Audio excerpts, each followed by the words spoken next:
If you find a niche and that no one is occupying, there is a very high chance it's not because you're smart. It's because no one wants it.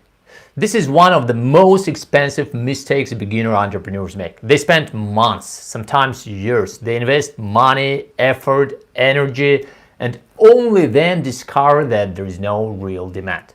An empty niche doesn't mean opportunity. Very often it means indifference. And today I want to explain why. I'm Ravi Gabis and welcome back to the Gabis Show, where we unlock the secrets of real wealth in the United States every single day.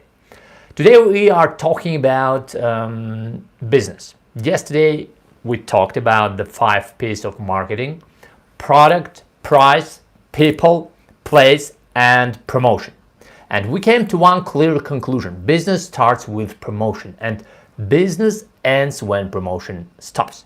Before we move on to how to start a company from scratch, I want to talk about one major mistake that beginner entrepreneurs make. Everything usually starts with an idea. People look for something unique, something special, a niche that no one else has taken. And they think, if it is free, it must be an opportunity. And I've been through this myself. Many years ago, a friend of mine and I decided to start a newspaper. At that time, I was already running my own business and my friend was working for a publishing company. We noticed that there were no sports newspapers in the Tatar language. The audience looked large, around 10 million people. The niche seemed completely free. So we decided to take it. I invested the money. I paid for marketing, equipment, and distribution. My friend organized the editorial team, reporters, interviews, content.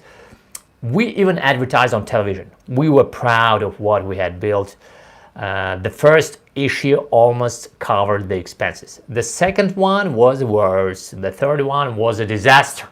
That's when I realized there was no money in this business. I stopped. But my friend continued for 2 years. People worked for free out of enthusiasm and hope that one day it would work. 2 years later, the newspaper was closed. The niche was free, but it was free because nobody needed it. I had a similar experience with book publishing. Years ago, I noticed there were no serious books in English about medieval Tatar and Turkic literature. Have you noticed that?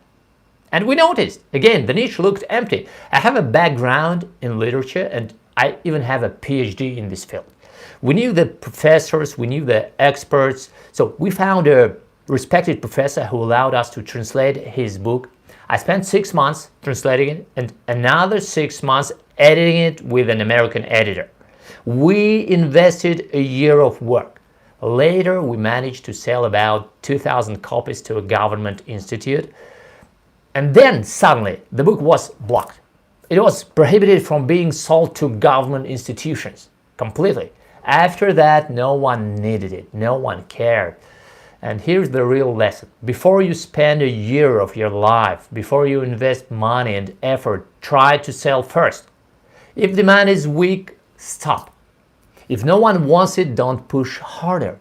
And if you find a niche that is completely empty, 99% of the time, it's not because you're brilliant, it's because no one wants it. Business is a money machine. If money doesn't come in, it's not a business. It might be experience, it might be a hobby, education, but it's not a business. That's enough for today. Tomorrow, we'll start talking step by step about how to start a company from scratch. See you in the next episode.